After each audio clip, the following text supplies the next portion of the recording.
Bookie Beatdown coming at you on Sunday, March 16th. Paul Shaughnessy, Cody Saftik. Looking back at the past week, primarily UFC Vegas 104. But Friday on the regional scene, we were hot. We were so hot. Big tickets were won by some, maybe not all, but kind of how you put them together. There was a couple people who, shot in the proverbial pies, but you made some parlays without those people. You came out handsomely this past weekend. That first Cage Warriors card, pretty good outside of Hartwell, and then Siraj, I guess, was the lone guy over on. There's so many cards. Which one was that one, Cody? Yeah, so essentially, like Paul mentioned, the Cage Warriors plays are really good. Danny Hartwell was the one guy that screwed it up. He was on the third line. But outside of that, you hit the top two lines on Cage Warriors. Happy with that. CFFC, we went 5 for 5, but unfortunately, Drago's fight ended up being a no contest due to a headbutt.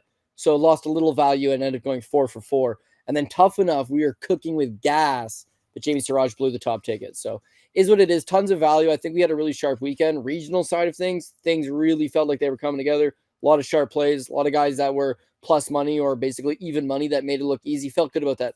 UFC, the way it started, oh my God, like not good, like really not good. Parlay's okay, but like the props didn't really start off out like good.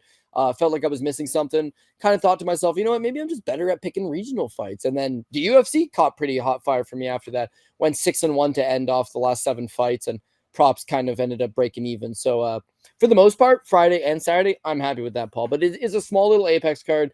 We're shooting it at 6 o'clock because just had stuff to do today. I'm kind of half in the bag. So so in hopes of not saying something stupid, I'm just gonna try to get through these at it, give you enough info, talk about it. But the longer I sit here, the more prone I am to saying something real stupid. So I'm just gonna try to tighten it up today. All right, that's pretty funny because, like, full disclosure, when we started out, like, we literally hopped on and I set up, got him to like share his screen, and there was no discussion about Cody being boozed up. Do you have a cut on your nose? Did you get in a scrap?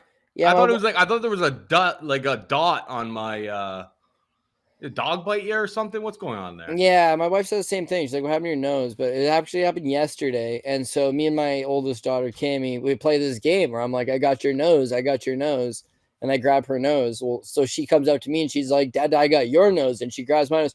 Thing is, she got some fucking claws on her, man. Like it's hard to cut a little kid's fingernails because they're always like screaming this way and that way. So her fingernails are just like a little sharper than they need to be. So she attempted to grab my nose in playing this game, and I didn't really feel it, but my wife mentioned, she's like, "Oh, I think you're bleeding." And I also did not notice until you just mentioned it. And I looked at myself in the screen. It's like, holy shit, you can actually see it in 720p, which means it's bigger than you would think. So I'm going to have a talk with little Cammy because that's unacceptable. Fucking up daddy's moneymaker like that. Yeah, tough scene. Tough scene. Kids, Probably Paul, don't have them. looking better than Roman Deletes and Marvin Vittori today, though, It's at the true. very least. Yeah, I would say Um, so. let's pop over to the recap of UFC Vegas 104. I will start by saying it was never Dubin. It was never Dubin. It never got close. It was a beatdown. Carly Carly Judas. I Judas mean, she had smoked, way he more smoked the experience. Dubin. She smoked the Dubin. The Dubin got smoked for sure. What can you really say about that one? Good finish. Good work for Judas, who, frankly, you know, two very quite difficult fights to get into the promotion. 3-2 record, and head kick. 1 minute and 40 seconds into the first round. That's curtains. Game over. Yeah, you could see her moving real good to start off the fight. She's got this really nice little side kick, and she can either snap it to the head or shoot it to the body, but she's athletic and she loves using that lead leg to just kind of chip away at her opponents. But yeah, it seems like with Dubin, she's just has no real defense. She's going to try to hit you before you can have a chance to hit her. And with Carly, she was just a little bit too fast. I guess the only thing I would say is we knew that Dubin coming in was averaging 20 strikes landed per minute, and now she's down to 13. But the strikes absorbed per minute never changed one bit. She had been hit 14 times in a minute 13 against Shannon Clark, and this proved to be the same thing. She got hit 17 times in a minute 40. Unfortunately for her, Carly Judas just hits a little bit harder than Clark, landed some nice shots, puts her down. For Dubin, it's not like she can't be okay. I don't think she'll ever be, great long term, but it's just she doesn't really have much experience at the high level. And for Judas, she was 3-2, so this screams more LFA. It screams more Contender Series, but a loss. It's a UFC fight. It's the first fight of the card, and Judas has been in a couple wars that she lost split decisions in. This was her homecoming, and she was able to put it all together. For Dubin, it's like, yeah, she's got a lot more work to do. But yeah, quick opener and women's MMA, pure violence. You don't see that often. But this second fight, Paul, I think you knew it could be pure violence. The legend of Cab Gross. Yeah. You put Cab into a brawl, a barroom brawl. She's pulling out chairs, smacking people over the head. Zombie girl, what a legend. Yeah, You didn't. I legend. forgot to send. I should have sent you a text or whatever. But medicated Mikey in the chat was trying to get us to do a shoey bet, because I turned you down on Dogger Pass, I guess, this week, or maybe it was On both. our I prop tried to show. get you on Dogger Pass and the prop show, but you're pretty steadfast. You didn't want no part. He bullied me a little bit, and then I was just like, you know what, you're right. And then I offered you, but you never responded. Yeah. I offered you the shoey bet on this. And I was gonna give you all the juice. I was just like, you know what, you can keep the 60 points of juice. Give me Cab, but you didn't respond. Yeah, I mean, listen, I get picks wrong all the time. It's just what it is. What it is. I tried to get a shoey bet out of you. You didn't want it. I felt good about it, and then the fight. Then starts. I did want it. You didn't want it. When? Well, what point? Yesterday. You're saying, yesterday after the fight? Before the fight. Oh, yeah, I Tagged didn't. you on the Discord, bro, multiple times. The thing with the Discord, love it, like hanging out in there, but there's a UFC card on, and simultaneously there's a Cage Warriors card that's on, and simultaneously there's a general chat going on, and there might be 20, 30 people interacting in between. So I didn't see that it was all of a sudden back on, but yeah, no, fuck you guys. I'm not doing a shoot for no reason. So the fight starts out, and it's funny because Nunez is fought at 145 and Priscilla Cachoeira is fought at 125. But fight starts out, and like Cab's twice her size, man, looked way bigger. Not only did she look way bigger, she looked way faster. Now with Nunez, I knew Nunez would just spam overhand lefts. That's what she does every time. But she just never looked comfortable. Like she kept dipping her head. Cab got an excellent read on it, started hitting her with some nice jabs, couple low kicks, and then just time that left hand, that uppercut. When you look at Jocelyn Nunes, if nothing else, and I made this joke on the show earlier this week, she has no neck, and she's shown good durability. She's never been knocked out. She just went to a split decision versus a girl conceivably much better than Priscilla Cachoeira, and yet Cab just blows her out of there in the first round. So props to Zombie Girl. Like, what's her other big win? Ariana Lipski. And she also knocked her out in the first round, like a minute into it. So she's got some legitimate power. It's that if you can take her down, that's the way to beat her. If the UFC wants to keep matching her with just straight stand and bang type opponents, she's going to be here for a fun little run. But not my kind of girl, Paul's kind of girl. And this time it worked out exceedingly well for him. She smoked Nunez. That was a bad read on my part. I appreciate Cab in the UFC. It's probably pays better being in the UFC in total fairness, but like Cab and BKFC. Likely that's the move. That's the move. Yeah. If she can get enough money over there, if she never had to worry about people taking her down, just relying on her chin and just brawling. She got a man chin. Like she could be a champion. She could be a BYB or BKFC champion. Put it this way, Paul Shaughnessy. How much money are you backing up to the bank if they announce that it was Priscilla Cachoeira versus Beck Rawlings in a bare knuckle boxing match? Take all of my money. Yeah, no, I hear you, dude. She just won a fight in the UFC, so conceivably she'll fight a few more. But I hear you. There's a nice little second career option here, similar to Mike Perry. You can be average, or you can be something really above average, and bare knuckle boxing seems like that great option for these late 30-year-old brawling type MMA fighters. And Priscilla Cachoeira, she does that just about as good as anybody. Andre Lima versus Daniel Barres. This is a fun enough fight. It was kind of one-way traffic, truth be told, but I've been taking a lot of over 2.5s lately, and had I just stuck to that, this over 2.5 would have hit, but I got a little greedy, and it was like 50 points better for fight goes the distance.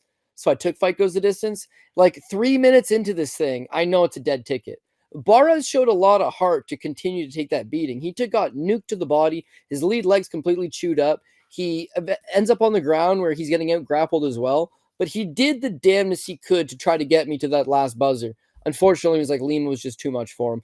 Third round starts, Lima takes him down. I'm hoping that this is Barres' ability to just maybe take a break, slow down the clock, and then get me out of this fight. I knew he was going to lose. I had a Lima by decision ticket as well, so I just need the clock to run out. And unfortunately, Andre Lima showed that he's more than just a striker. He has a decent rear naked choke up his sleeve, is able to utilize it, apply it over to Daniel Barres, and get the tap. So from a betting standpoint, we got Lima. From a parlay standpoint, we really need Lima. That's all good. Got a little greedy with that prop and took the over 2.5. Sorry, the fight goes the distance instead of the over 2.5. And of course, I had Lima by decision. So what I will say for Lima, he's 26. You know he can strike. Nasty leg kick, very precise. He is a low volume guy, but he seems to make the best of the strikes that he is landing. And then his ground game is really not that bad. Takedown defense is okay. Offensive grappling, not bad. Again, good in transitions. They were mentioning how they thought he was looking a little tired in the second round, and then he catches a second win for that third round. Still only 26. Again, these Brazilian contenders are a lot to deal with for a lot of the roster, and I feel like Andre Lima, pretty solid. Barres, meanwhile, here for a fun time, but he's a little bit older himself. He got largely outclassed here. He's not exactly the most refined striker, and he doesn't really have the ground game to fall back on. So his tenure for the organization, although he'll have more fights, it won't be very many more. He'll probably have less than 5 more fights for the UFC. Andre Lima, meanwhile, he'll probably be a top 15 guy at some point. Really begs the question, how good is Igor Severino? He's going to be fighting on Octagon, I think, in a month. We'll be breaking that down over on the Patreon. He just lost. Didn't he lose with Octagon right after he got cut from the UFC? I thought he lost to Jonas Maggard up a weight class. I'll effort that right now. Oh, Put me yeah. on the spot looking up Igor Severino. I could switch to this tab. No, it's okay. Don't switch what you got. You've been drinking. I have been drinking. I can handle this. But still, it's right in front of me. I got it. I'm pretty sure he lost. He's 9-1, bro. Oh, the fight get canceled? By biting. No, he beat split decision. He won the fight versus Jonas Maggard. Shit. You know what? I would reckon pretty good because Jonas Maggard's a 35er. Yeah. Jonas Maggard's a 135er. So he essentially bit a guy at 25 and then moved up a weight class and beat Maggard. And where people are like, I don't know who that is. Jonas Maggard's is champion out of Denmark, but he's known for the fights with Felipe Lima, right? Mm-hmm. This is, I know they all sound the same because there's so many Felipes and there's so he fought him to the distance in a 5-rounder for the title. That his teammate Johansson, or was it Jacobson? Jacobson. There's one that I don't. That was a greasy decision that we got for that plus 160. Yeah. That was Andre Lima, Felipe Lima. So many Limas, Paul Shaughnessy. But yeah, that's all we got there. Sam Hughes with a split over Luciano. Won't take up too much of your time there. I thought Sam Hughes did win the fight. Like I had Luciano picked. Of course, I really need this fight to go the distance, and Sam Hughes almost choked her out in the second, which gave me a hell of a sweat. But beyond that, it's like Sam's losing the fight, but her ability to get this thing to the ground really bailed her out. I thought the cornering advice from Saif Saud was like really point on, very straight to the point. This is what you need to do. And she was able to go and do exactly that. The first round scored for Luciano. She outstruck her. The second round, by the numbers, Stefiano Luciano also outstruck her, but getting taken down with 2 minutes left on the clock. A good top game from Sam Hughes. Really grinded on her. Third round, she's getting outstruck, but this is what I noticed. The biggest thing for me in the third round is look at these numbers. Third round, 71-20 for your strikes. Significant strikes, not so much. Is 18-13 in round 2. Yeah, round 2 is close. Again, Luciano not really close at all. It was 3 minutes and 19 seconds of control time, and the actual total strikes was 71-20. Yeah, well, I thought the second round was the most clear round of the entire fight because Sam Hughes had good time in the first round. I thought she got, in a close round, she lost it. The second round, it's like I really think that's where she started to turn the tide. The third round, she couldn't get the takedown readily available. It wasn't readily there. So she really had to work in that third round, but ultimately does get the job done. Mm-hmm. Luciano, though, it's the striking numbers, right? This last round, she threw 103 strikes, connected to 22 of them. It's 21% of the strikes that land. By comparison, she threw 104 in the first round and landed 42% of them. So that sounds like fatigue. She's just missing on everything eventually. And so there's something for, it looks like they're doing work and she's throwing these kicks and she's throwing these punches, but nothing's actually connecting. Whereas Sam Hughes at a higher clip and also just able to really grind her. So props to Sam Hughes. Like She's like the women's MMA's version of Darren Elkins. Like really not the most skilled fighter going, but just has a really big heart and a really good grind, very good durability and a tenacity to kind of put it all together. So kudos to Sam Hughes. I'd probably be a little salty about losing a split decision, but one, I thought Sam Hughes did win the fight legitimately, and two, my tickets with Stefano and Luciano were done by then. The fight hit the over 2.5. The fight went the distance. I couldn't be too upset. Josias Musasa versus Carlos Vera. Cash it. Yeah, and 14-1 submission prop. I know. Yeah, you were all over that. Props. Because it could have been a KO prop just as easily, but he grabs the back and grabs the rear naked choke. Veteran. I'll admit, this is to me was one of those I had a 9-1 favorite lose, and I feel pretty good about it because at least no, I do because remember when I lost Vitor Petrino versus Anthony Smith? Is like we spent a long time talking about how Vitor's not very good, and that he probably going to lose this fight, but I can't pull the trigger. As a result, you don't have a 9-1 favorite on your top ticket. You move him down. Musasa was a 9-1 favorite. This other bozo Dayar Nergoze, when we talk about him, these were considered big favorites. Yes, they ended up both being the final pick, but I'm very glad that they were not on the top two lines. They weren't someone that you're willing to put a ton of investment in. I ended up with Musasa because I thought he probably wins more often than not, but running it back, you and I did the weigh-in show, and I made a then joke, which I never left my mind for the 6 hours after we did that show until, fight day and whatever. Was we were like, oh, well, Vera's he's a BJJ black belt, 10th planet guy, trains with Ryan Hall, like, oh, just some flimsy jiu-jitsu. And then the joke was, how many guys in the Democratic Republic of Congo are BJJ black belts and doing that kind of shit? And as soon as I left my mouth, I was like, shit, I hope he's not doing his full camp in Congo. So they're walking down to the ring, and the commentators say, oh, we had a great conversation with him. He got started in MMA from fighting in the streets. He's boxing in the streets. All the kids from the village, they'd all come, and they had one old pair of gloves, and they'd all sit there and fight in the streets. And he had pretty much been doing that up until a few years ago. Like, he is vastly out of his depth, and it all hits you at once. The fight hasn't even started yet. Like, Vera's a BJJ black belt, but he's also a Taekwondo black belt. And he's taking on this early 20s, has no fucking idea what a real training system looks like, but he's a freak athlete. He's got great genetics. He's got natural gifted power and no idea how to put it all together or how to utilize it. So I was like, damn, not 9-1 favorite. Like, how could this go wrong? And it did go wrong, Paul Shaughnessy. Josias Musasa hit with the head kick, drops down, gets caught with the choke. It wasn't even like, oh, Wang Kong, you fluke kick to the head and then you took their back and choked him out. Wasn't a fluke. He legitimately just beat him up. The leg kicks were working really well. Musasa looked super tentative. We speculated a bad weight cut. He came back and cut the extra half a pound, but he just at no point looked like he was turning it on in that fight. So really clean win for Carlos Vera, who I know really needed that to keep his job security and coming off, a layoff and an injury. I know it meant a lot to him. But for Musasa, honestly, and like I know you go from saying this kid could be a good prospect and he's 9-1. Now I think he's like, what are his career options? Yeah, keep fighting, but he needs to absolutely leave where he is, move to a big mega camp, and spend a year, 16 months working at a mega camp before he's going to get taken seriously. They can bring him back and they can give him some low-level guys, but this was the lowest level guy they could find for him. He was a 9-1 favorite, and he looked nowhere competitive in this fight. He got easily outstruck. He got easily outgrappled. There was no redeeming quality to him other than he's got a lot of power. What power? He's knocked out 8 guys in Africa in the first round, and his one fight in America was against Totalitz on the Contender Series, which was a split decision. So if he's not, I have the death punch, I touch you, you fall over. What is there? There's no technical boxing. There's no footwork.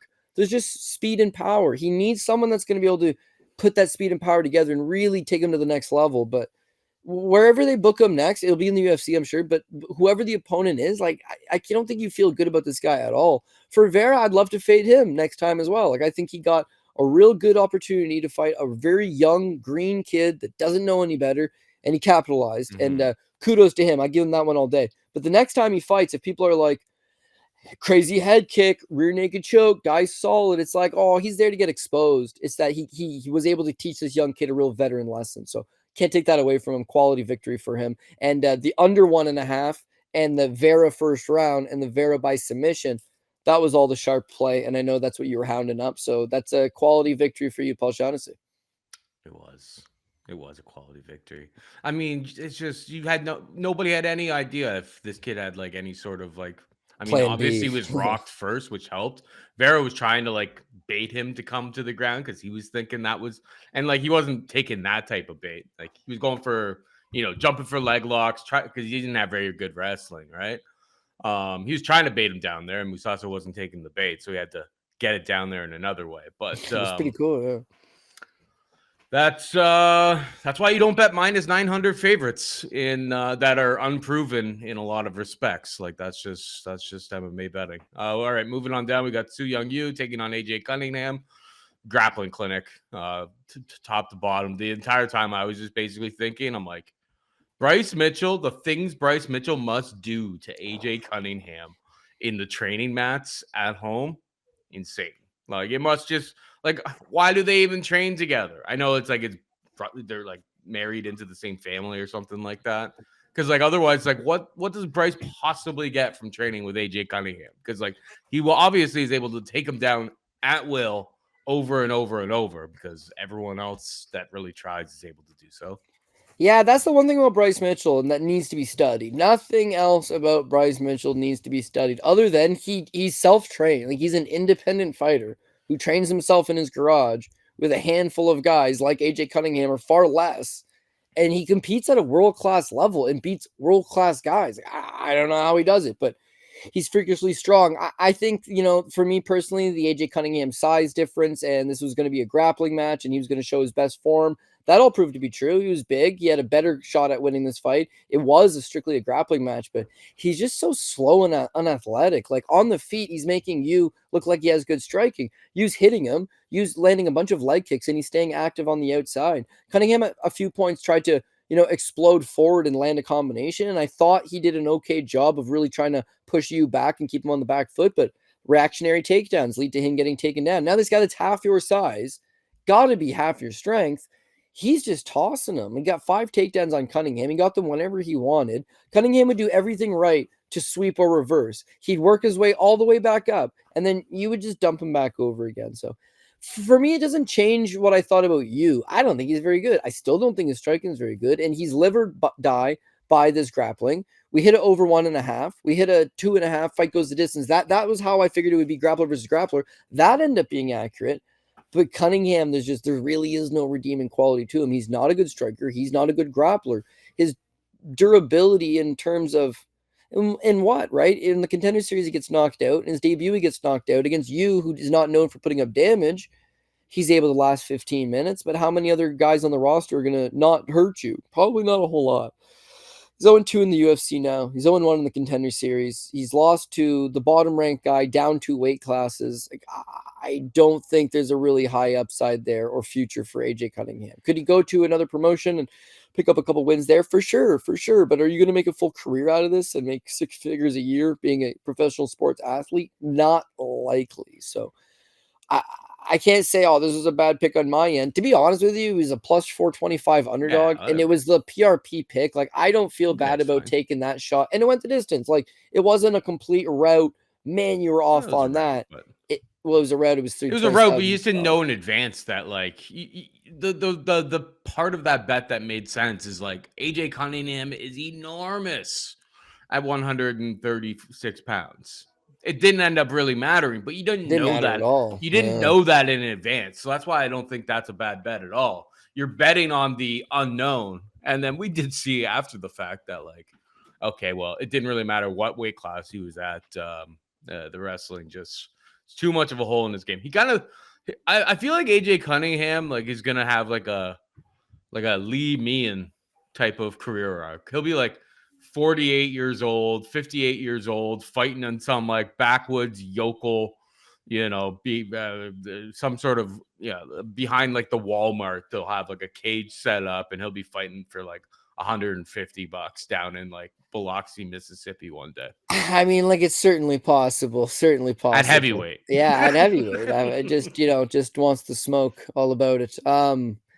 Yeah, like when he was on the back, he kept trying to grab an arm, like he was looking to set up an arm or a triangle. And I'm like, it's 2025. Your triangle choke ain't gonna work. And then as I'm saying that in the second round, he catches him in the triangle. I was like, no fucking way. And he just couldn't finish it. Like Yeah. it's you're spending so much time and energy throwing up submissions off your back that if they don't stick, it's the guy being on top of you. We'll talk about Hernandez versus Holloway in a bit, but like Holloway is throwing up submissions. He's not trying to get up. He's not trying to create space. He's just, I'm going to isolate an arm and throw my hips up. I'm going to try to grab your neck and grab a squeeze of it. But like, it's very, unless you're going to stick them with one of these submissions, you can't be hanging out on your back for 3-4 minutes of a round, even if you did good prior to it. It's a little much. So, Waldo Cortez Acosta. Again, this is the High Insight show where we talk about in hindsight. In hindsight, Waldo should have been on the top ticket. Like he made this look real easy. I thought it was a fight that you knew he could make it real look easy. And with Span, I've been just hounding this point all week. Once that first round ended, you knew it was a winning ticket. That was it. Just get out of the first. Get out of the first. And so yeah, that was it. Ryan Spann looked maybe a tad bit faster early. He was landing a few low calf kicks. And then, like any Ryan Spann fight, the second you turn up the heat on him and you come forward, he just absolutely folds. I feel for the guy. It's got to be a mental block, similar to Alexander Hernandez. There's a lot of skill there. And then just like a block that prevents them from really achieving their potential.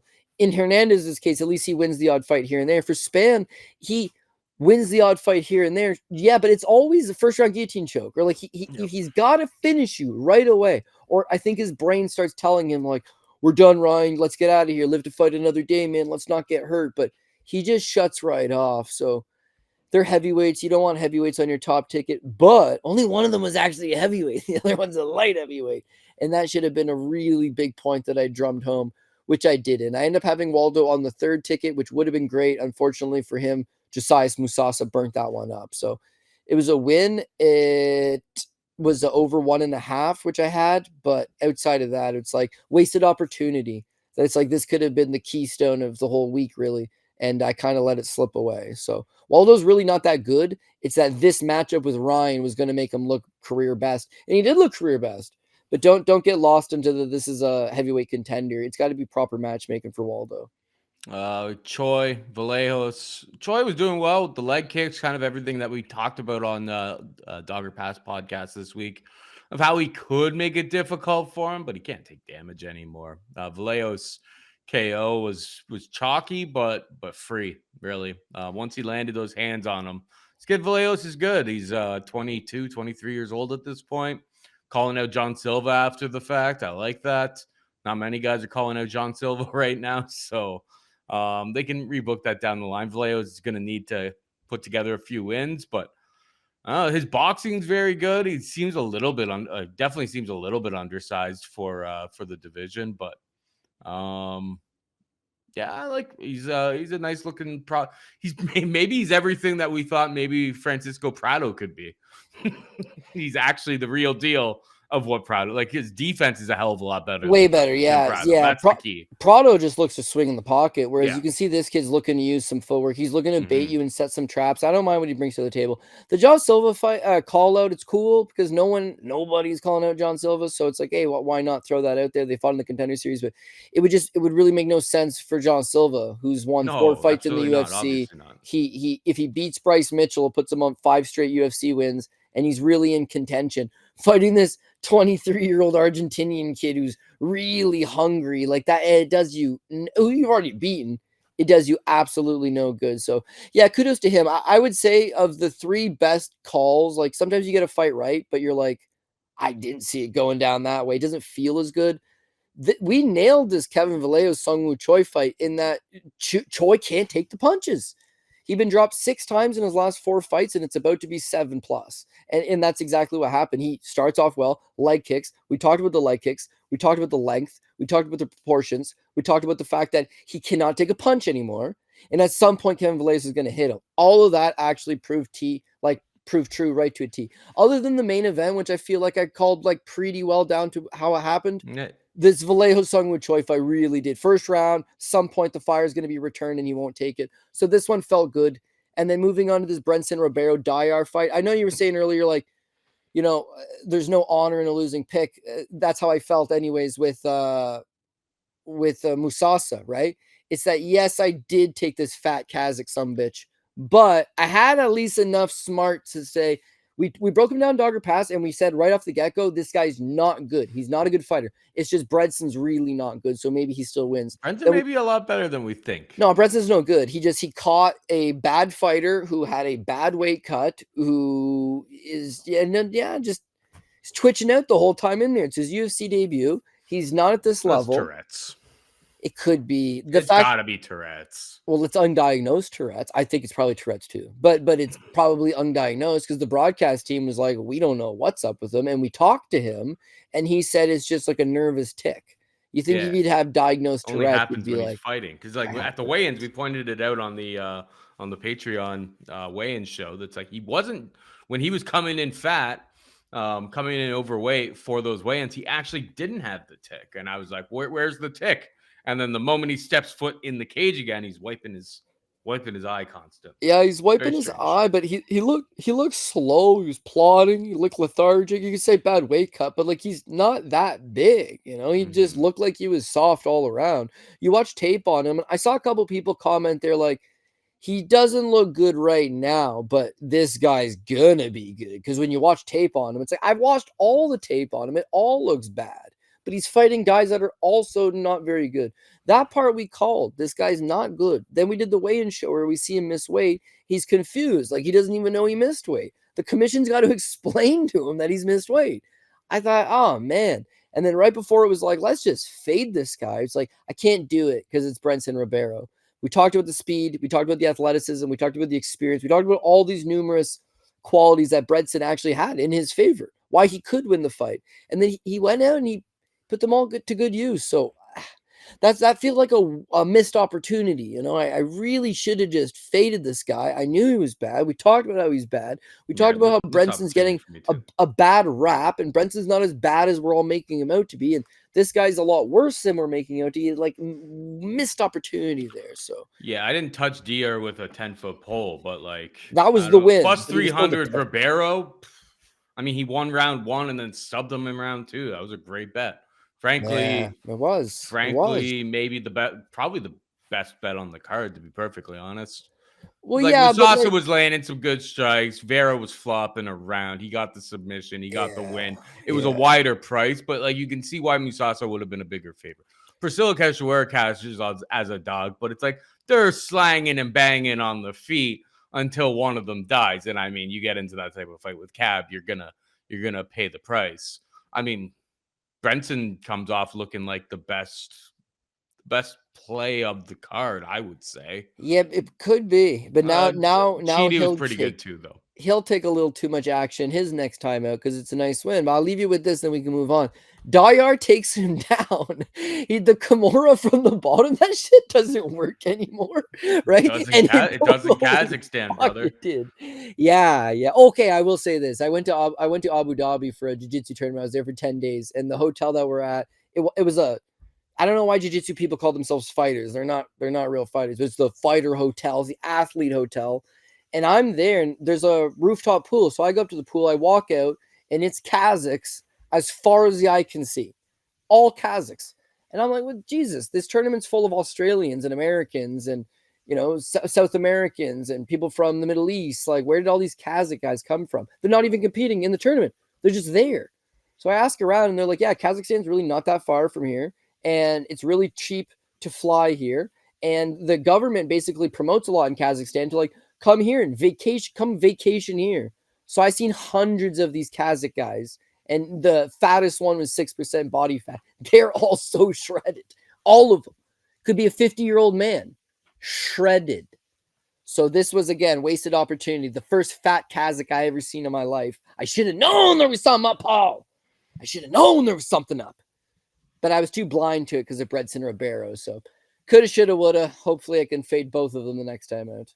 Yeah, Gibson put it on Blackshear pretty quickly there at the beginning. He was putting it on Blackshear, but Blackshear weathers the storm, and round 2 really showed the physical advantages, frankly, that he had over Cody Gibson. Cody Gibson, is big at bantamweight, but there was a big strength disparity between the two of them. Some people may say cardio, but it's like I just think like you look at Damon Blackshear's back, and it's just like there's layers of muscles there that I didn't even know existed.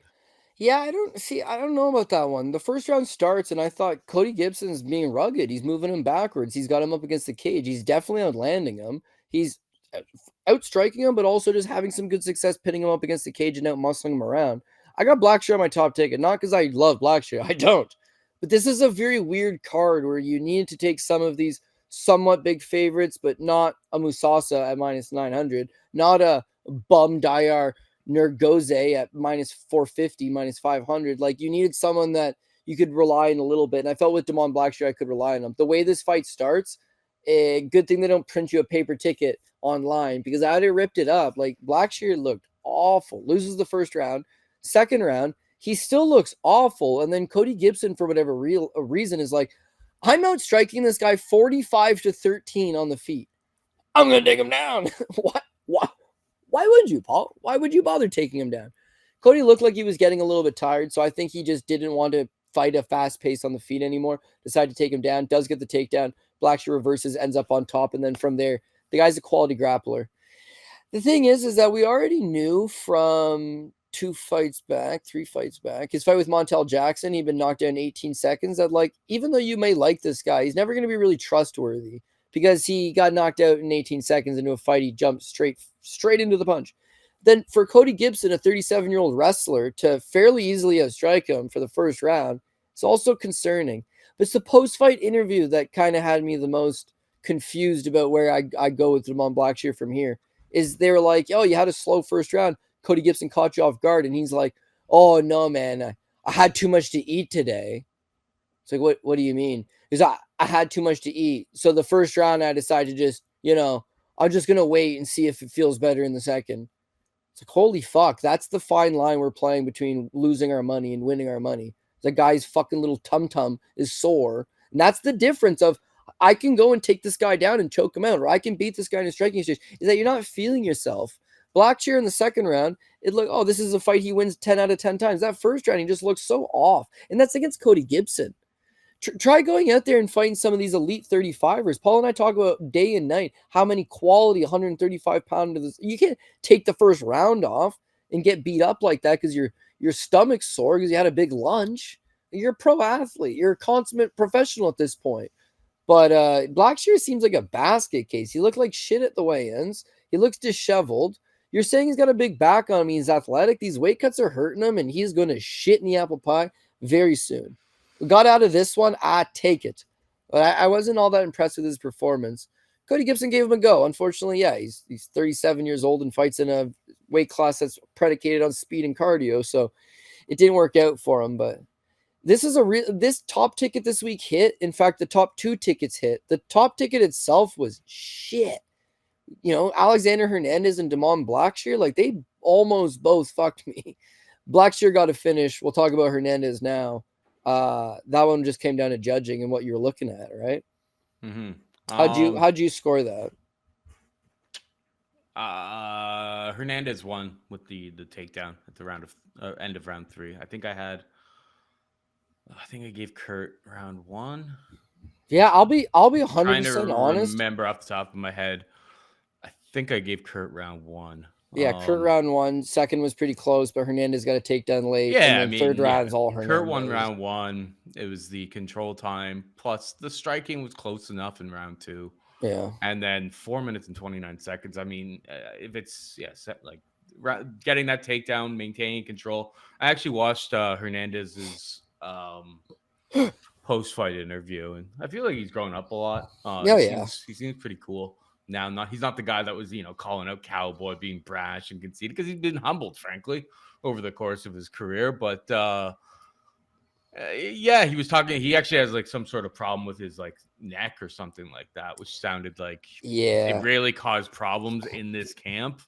So he's just like and like he said his arms basically went like he's like I don't want to make excuses, but so he's making excuses, but he was saying that like he really couldn't throw his hand, so he's proud of himself, especially in round 3 there, because like it's basically he's like shoulders just went kind of numb. So he's just like, I was proud of myself for being able to get that takedown in round 3, or getting those takedowns in round 3, and just being able to like ride out that fight to victory. He's like, I was proud of myself, because he's like, if we just stayed standing, it was going to be a bad time.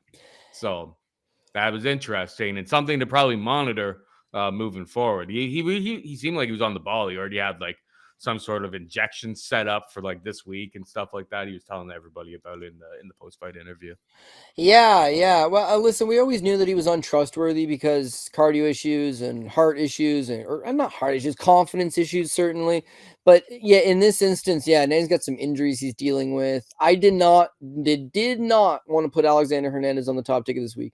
The problem is this. It's like, okay, I had an underdog in the main event. I had an underdog in Chidi and Jaquani. Damon Blackshear, he was the other guy on the top ticket. You're not going to put this idiot, even though he's a much bigger favorite than Hernandez. I can't trust this man. Hernandez, you say he's less trustworthy, but I've seen him fight 10 times at a high level. This is my other point why I went hard on Hernandez, which thankfully worked out. Look at Hernandez's career wins, okay? He's got a win over, of course, Beneil Dariush. He's got a win over Olivier Aubé-Mercier. He's got a win over Francisco Trinaldo, and he has a win over Jim Miller. That's 4 guys that are a lot better than Kurt Holobaugh. Fact. Nobody's going to argue any of those guys are worse than Holobaugh. Holobaugh, that would have been his biggest career win had he beat Alexander Hernandez. What else has he got? Kanan Krzyzewski, Austin Hubbard. What else has he got? Fought back in the day. Jay-Z. Okay, that would have been an okay win for the Titan title back in 2017. Not a career best win. Des Green on a split. I guess that one aged pretty okay back in 2015.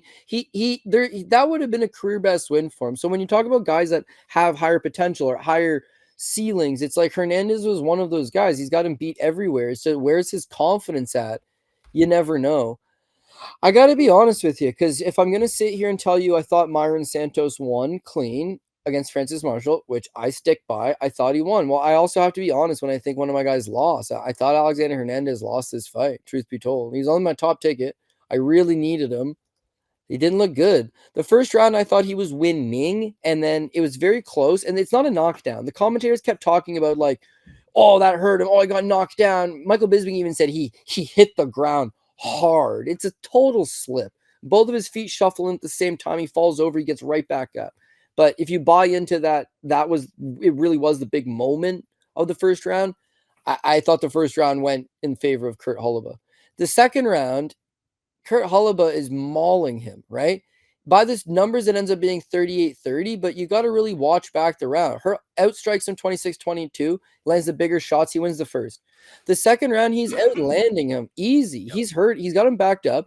Hernandez's nose is bleeding. Hernandez's eyes are swelling up. He's starting to fatigue. I'm done. This is a losing bet. They bring up the live number. Holobaugh's a minus 365 favorite. And then boom, Hernandez hits a double leg takedown with 2 minutes left. He's losing the round. He's got 2 minutes of top control. It's just he didn't really do anything with the top control. Couple elbows, that was mostly it. My heart of hearts, I scored the second round for Holobaugh. The third round is that it's realized on Hernandez. Oh shit. You mean to tell me that I'm currently in a fight with Kurt Holobaugh, the same Kurt Holobaugh who has a 39% takedown defense, the same Kurt Holobaugh that everybody who fights him takes him down numerous times. Why did Alexander Hernandez wait so long? He waited until his nose is bleeding, his eyes are swelling shut, he's losing half of a fight, 2 minutes left in the second before he shot that first takedown. That's a lie. He shot one at 10 seconds left in the first, and he got like partially in a guillotine, popped his head out, thumbs up, and then never shot another one. So I thought he was down 2-0. When he shot the takedown to start the third, I'm like, great, this is what you should have been doing a long time ago. And which becomes when you break down a fighter, you can know I got a wrestling advantage, and this guy's got poor takedown defense, and I've got this advantage and this advantage and this. But you don't know that the guy can't feel his fucking arm, and he's got a neck problem. And the other thing they were saying, they're like, oh, he left Factory X Muay Thai. Him and Brendan Royval and a few other guys, they run their own gym now. They changed the name depending on who's fighting every camp. Now they're calling themselves the Boys because Hernandez picked it for this camp. You know what that means, Paul? It means he's a motherfucking independent fighter. He doesn't even have a training camp. Him and his buddies are training themselves. It all just made you really feel like I'm about to lose this decision and I have nobody to blame but myself. and then they say 29-28, 29-28, 30-27. I know I won because like who in their right mind would have scored at 30-27 the other way? I strongly disagree. It was a 30-27. I personally scored at 29-28 Holaba.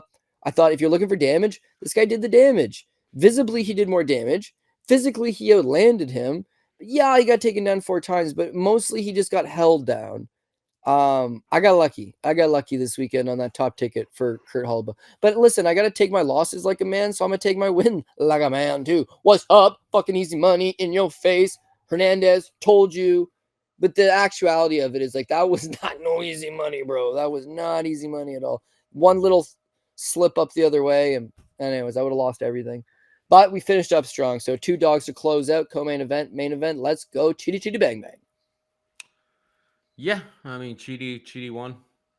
Looked great. Looked career best. Calls out a top 15 guy at the end of it. And looking through the top 15 of welterweight, it's just like there's not. You need a bit of a changing of the guard in that division right now because there ain't too many guys in that division that you look at it and you're like, they're gonna be happy to welcome Chidi because like Chidi's getting older. It's like if he's gonna make any sort of run here, and I don't think he's got title aspirate. Like he's obviously going to try to get there, but like he's very, very dangerous at 170. He's absolutely enormous. He's going to have to figure out that weight cut for sure. But yeah, I mean, the guy, we'll see when he takes on a legitimate wrestler if he can keep up on his feet. But as it stands right now, he's just so big that like I think Luque, we were talking about in the Discord last night. Luque is probably the one guy that would accept it. I mean, Luque just fought Femba Garimbo, so he seems to be like open to anybody. Colby's not taking that fight. Gilbert Burns isn't taking that fight. Wonder Boy's very selective. Maybe if Wonder Boy just likes Chidi, he'll be like, I'll give him that fight. I feel like best fights for him would be Jeff Neal because less of a threat of a takedown. Neal's already booked right now. He's booked with his Carlos, yeah. And then I wouldn't want to see him fight Michael Morales, but I'd like to see him fight Gilbert Burns, but he's booked versus Michael Morales. Yeah. So in terms of guys that are free, you're right. Vicente Luque makes the most sense. Again, it's like I want to see him versus Brian Battle. I want to see him versus Gabriel Bonfim. I would prefer not to him versus Carlos Leal. Like sign me up for that. Both guys like missing weight. Interesting because Bonfim versus Leal at a catch weight of 175. Bonfim's really figured out like his cardio at this, or he seems to have figured out his cardio, and like he's obviously quite large, quite long for the division. He's got the submission skills, but probably not the wrestling to get it down there. That's an interesting fight. Yeah, and like Santiago Ponzinibbio or Muslim Salikov, like give me a slightly older, primarily a striker. I think there's fun fights, but I don't think Chidi wants to go that far down the rankings at this point. Like Chidi's got to be getting up there in age right now, right? Oh yeah, I think he's 37, but he would be just as he's further down than those guys we just talked about. So why not try to take one of those fights and move yourself up? It's a nice win over Lizu. I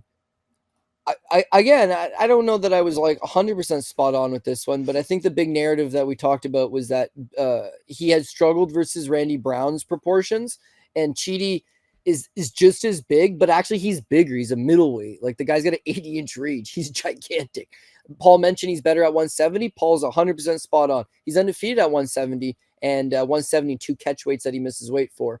But he's just so big at this weight class that you really got to be able to stick it to him, bring it to him, constantly pressure him, constantly push him up against the cage. Elizu attempted to do that, but he's 38 years old. He's just a lot smaller than Chidi Bang Bang. He's slower than Chidi Bang Bang, and the longer it went, he got his ass kicked. The one only thing that I didn't appreciate too much there is I was 11 seconds away from my over 1.5. So as it was going down, it was like, come on, ref, just take Elizu, let him take a few more. But he covered his head and put his face down like, I don't want no more. So that was the end of it. It's cool seeing Chidi go on a little run. His brother was so much more talented than him. His brother went 3-5 in the UFC. Chidi never should have been in the UFC as far as I'm concerned. Guy couldn't even win in Bellator. He's 5-3 in the UFC. He turned out to be the better Njokuani brother. Crazy. But he's a hard worker. He had one of the shittiest grappling games I've ever seen, and now he's a BJJ black belt. That really goes to, I am a mixed martial artist. I want to get better at fighting, and fighting entails everything. So quality stuff there. And then the main event, Roman Dolidze versus Marvin. We knew Marvin could take one hell of a punch, and he did. But yeah, listen, man, he looked slow. It looked like he hadn't fought in nearly 2 years. He didn't really throw anything different than he did the last time. Yeah, he really only had one moment, which was round 3 when he rocked Yeah. Dolidze a bit. That was the only round that, like, he won on the striking and he won on the damaging strikes. When he, I but did like, give him like round one. I actually had it 2-2 I going gave into him the round fifth. 1 too, but like I didn't think that like it was any sort of, Yeah. if somebody was like, even like we run little polls in the Discord, and I think that was split, like I think it was only like 6-4. Like it was like very split down, and I think it was 6-4 for Roman. So it's like people were very torn. Like, so it's like one of those rounds. It's like that could go either way. Well, my biggest surprise of this entire fight was that round 4, 37-21 in significant strikes. Round 5, 38-29. It's like Dolidze was landing the much more impactful strikes, and he was out voluming the Marvin, who you would think in theory is supposed to be the cardio machine. Obviously, coming off of injury, it's a little bit more difficult, but Roman impressed me with his ability to turn it up in those last 2 rounds. Yeah, I guess that was the surprising part is that Vittoria's been 5 rounds, I think 5 times prior in his career, so he figured to have the cardio advantage. Whereas Roman's been once, and he just gassed so bad against Imavov. And fighters always going to tell you career best shape and best I've ever felt, and can't wait for this. But you got to be able to read between the lines on what's real confidence and what's fake confidence. Roman was like dead set all week of like, I got really good cardio. That Imavov fight, I was sick and I was hurt, and let me kick Vittori's ass, and then I want Imavov again, and I'll show you how good my cardio is. He was so dead set on it. That's like, even if it's a lie, he believes it. And if he believes it, then it's not a lie. Nothing you believe with 100% of your might is ever going to be fake if you believe it. He believed he had the pace that he could be able to pressure Vittori, and I really started to buy into it. Marvin's been off for a couple years. The narrative here also was they already fought once and Marvin won all 3 rounds according to one judge's scorecard. Like, why do we need to see this again? You watch that back, and I'd watch that thing back half a dozen times. It's not as simple as Marvin kicked his ass. It's like Roman's landing the bigger strikes the entire time. It's Marvin's got superior volume on him. Now this is a situation where Marvin's had one fight in the last 2 years, and Roman's had 3. He's a little sharper. He's on a 2-fight winning streak. His confidence is up. And I think he just did an excellent job of, he's really not that good of a striker, and yet he's constantly moving him back and landing some big shots. I will say one thing is, let's check out these middleweight rankings. People online shitting on these guys. Like, first of all, middleweight, they're not great athletes. Like, if you want to watch really good fights, go watch 25, 35, 45, 55, 70. Middleweight, light heavyweight, and heavyweight, this is how they fight. These guys both threw down, high volume, and I gotta sit here and read about how slow they look and how unathletic they look. Top guys, top guys. Then they say, "Oh, top guys shows you how bad the division is." Yeah, it's a bad fucking division, but those guys didn't look out of place against anybody else here. Brendan Allen's ranked in the top 10. You think he's any better than them? Fluffy, that's my boy. Jared Cannonier, I suppose he's already beat the crap out of Vittori. Let me see him versus Roman Dolidze. It'd be a good time. I thought that was a fine main event. I thought it was an entertaining main event. They both land. One guy lands 140, the other guy lands 111. There were some moments Marvin had him rocked, and mostly a stand and bang affair. And people are unsatisfied with that. Like, go fucking watch some other sport, man. I don't know People what were to tell you. unsatisfied with that fight. Well, I kept reading people who's I didn't complaining see about. anything. I mean, I Yeah, didn't look. I wasn't on Twitter all that much. It was a it was a it was a real good very good fight. reminder of why I'm not on Twitter anymore. It's like, you can't please these people. Like, they just complain about fucking everything. And to me, it was a fine main event. It was a fine card. It's a violent card. We made a little bit of money. Great way to spend a Saturday night, and you didn't lose your shirt over it. What more could you want? But yeah, just unsatisfactory main event. Can't believe that UFC is feeding us crap like this. Like, what's the other? What's the other It was thing? a high end fight. Like, it was a quality. Like, for let's face it, we know that there's different tiers of the UFC brand these days, and the Apex cards are the lowest tier. I would say that was a solid main event by like both guys, proven commodities in the middleweight division. Like, no, that was fine. Yeah, yeah. You want to know this other wild one? I'm just gonna not go on Twitter anymore, man. It's so awful. The other wild one, it was like, oh, Dern versus Hebus was a rematch, and Strickland versus Duplessis was a rematch. And Vittori versus Dolit is the UFC's just getting lazy. It's like, holy shit, they've had 10 cards this year. There's fucking 3 rematch. Oh yeah, Those people would Makhachev and hate. Sarukian was supposed to be a rematch, but first Makano stepped in. It's like, oh my god. Let me watch Vittori versus Roman fight once a month. That's the level of fan I just want to see them scrap it out. Those No, people would hate unsatisfactory. ACA, bro. They would hate ACA. They only have like 10 guys in the roster, and they're all absolute badasses for most of those divisions. So they just fight each other like 2, 3, 4 times sometimes, And I and like they're it great because fights.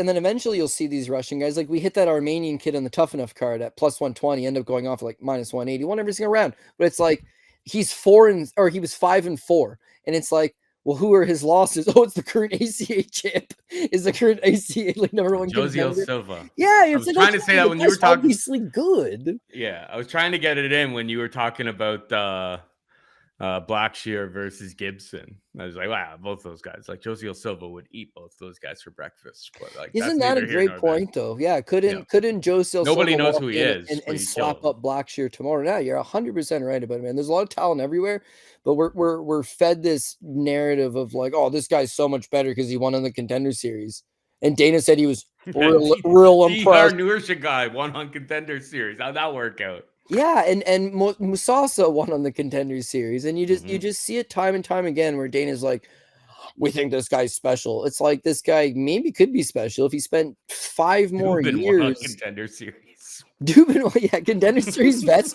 are getting smoked She had the out of there. knockout of the year on Contender Series. Yeah, yeah. Yeah, contenders. I mean, one fight tells you nothing, and that's what it really comes down to. And that's why, like, I really like about especially ACA, like over in Russia. Like, but politics aside, I don't know if you're mad about that type of thing. Like, I watch fighting without thinking about any of the politics or whatever whoever's running the organization. But like those people have there's the guys just have like 15-5 records, and then you watch them on tape, and you're like, holy crap. Like, who did he lose to? And then you watch his opponents that he lost to, and you're like, these guys are all top 15, top 20, maybe even top 5, the upper echelon. You know what will Top really 5 mess you up? potential bantamweights in the world. Like, it's Yeah. crazy. Yeah, what I used to do, it's like people would often say it's or it's you're going into a rabbit hole, you know, and you could go on these like Reddit rabbit holes, right? Like any ACA car, I do this all the time. It's an absolute rabbit hole where he'll be like, just for example, this guy. Oh, okay, Rustam Karamov. He's 20-1. It's like, well, damn, who's the guy that beat him, right? And then you'll find the guy, and it's Oleg Borisov, 25-6. And then you just keep the whole thing is just, oh well, shit, he Pavel lost Vitruk, all. Yeah, he's the Vitor guy was the that former Josiel Silva champ. beat for the title. Rustam Karamov. Oh, geez, he's 11-0. Oh, that was the guy. So they fought twice. And it's like they'll fight the same guys over and over. Magomed Magomedov, right? He's 20-4 now. Oh, he went to Bellator. He only lost to Patchy Mix And twice and Rufian's Rafian Stotts. Yeah, it's like, well, who's his pretty other good loss? record. Peter Yan. Well, you mean to tell me? Oh, yeah, and he beat Peter Yan in a 5-rounder. This is one of the best fights I've ever seen. It was fight of the night. It's, in my opinion, fight of the year. It's one of the finest fights I've ever seen. Yeah. They rematch and he loses to Peter Yan in another 5 rounds. So he's So you fought tell Peter me. Yan for 10 rounds. So Loses yeah, to you bring Stotts this and guy Patchy over Mix. stateside, and He's crushing. you're telling me that he's Yeah. not winning top 15 fights in the UFC immediately? Yeah, It's Danny very clear. Sabatello is winning top 15 fights in the UFC, and he choked him out in the first round. Enrique Barzola, my Peruvian, Hmm. this guy put me on to Peru, you know, like not even comparable against Magomedov. So, yeah, honestly, there's just so many guys out there. And what I really like about us breaking down so many regional fights lately on our Patreon is that once Contender Series rolls around, or once these Oh, guys get buddy, signed we're to gonna have UFC, such an we edge. got a huge jump on it where it's like, I mean, I make notes for every single card that I watch the tape for every yeah, single week. So it's like I've got a. I mean, for Cage Warriors, I've done. I mean, we're just getting started, but it's just just like getting started. I've got notes on so many different fighters already that it's just gonna over time it's gonna get easier and easier and easier. the database will grow. And yeah, once these guys come to Contender Series, it's like those lines will just drop, and like I'll at least have a pretty darn good idea which side is the value side, as opposed to like having to watch tape, wait for other people to move those lines. Like I'll be just firing, I think, it right out of the gate, at least on guys that I know about. Like, yeah, yeah, Friday was like my best betting day of the year. Gave some back. Well, it's kind of weird. So it's like there was a parlay that carried over into Saturday that covered all of my losses on Saturday. But yeah, long and short of it, it was my best weekend of the year by far in the betting streets, and onwards and upwards from here. Because your boy James Lawn Top, Cody, fight. I don't know if there's going to be lines for it, but Wednesday, FFC 88. I don't know if there's going to be lines. Probably won't be, but it's on Fight Pass. James Lontop's in action over in Peru. It's in Lima, so not at altitude. I made a note in the Discord about that. We got Cage Warriors 186 this week, Shudo Brazil, BKFC, obviously the UFC. I believe BYB is also this week. One of our boys, I believe, one of the guys in our chat was making some notes for LFA 204. We'll be looking into that as well, but I forget the name off the top of my head. Can't find the message, but thank you for doing that. We'll definitely take a look at those when you're done taping, and we're gonna tape it ourselves. But yeah, there's UFC, and then there's like 5-6 other cards. It's kind of the situation every single week. Masters week, Cody. Ooh, I was looking. yeah. I was telling people earlier today. Obviously, there's the Masters, apparently a big golf tournament or whatever. There's 2 Canadian regional. There's a unified card. There's a BFL card. There's ACA. There's LFA. There is Combate Americas. There's a PFL card. And then it's UFC 314 on Saturday night. And there's an LFA. Like, it's almost too much, but yeah, we're trying to break down as much as humanly possible, get action in on as many stuff as possible, and it's been a good time. So if you're not in there, obviously we drop this on YouTube, and you want to get a little bit deeper in the weeds, link is in the description of this video. Any final thoughts there, Coach? Yeah, no, that's basically it, man. You pretty much just summed it up. It's like we got everything coming up. There's always just something coming up, whether it's an LFA or a Cage Warriors or a BKFC or a BYB or a Tough Enough or a whatever it is. The Canadian regionals, oh man, that's my favorite. So when that stuff comes up, it's like, yeah, there's a even bigger emphasis on it. But you just been doing a really good job of like, yeah, I can't watch every single one of these fights. So you put me on to, well, this is what I like. You do your full notes, you put it on the page, or you put it over on the Discord channel. And then it's like, yeah, I agree. Friday was the best betting day I've had in a while, which was really nice. And then Saturday ended up being a slight profit, not as good as I could have. But the reads still seemed there. They felt there. Couple missed opportunities, couple coulda, shoulda, wouldas. I hit the top 3 lines if Musasa doesn't get his face booted in, and I saw that one as a scenario. So why not avoid it? But that's what we do, man. We're gamblers. We love this shit. It's who we are. And bottom line is, all you can do is really learn from your mistakes. So this is a profitable weekend. I'm never going to complain about those. All I can say is try to make the next one exactly the same. So yeah, Cage Warriors Friday, BKFC Friday, UFC Saturday. There's something else Saturday night. Doesn't matter. We'll be here. Tune in Thursday and we'll tell you all about it. 100%. All right, that's it for us. For the YouTube people, until I guess we'll see you on Wednesday over on the Mayo Media Network.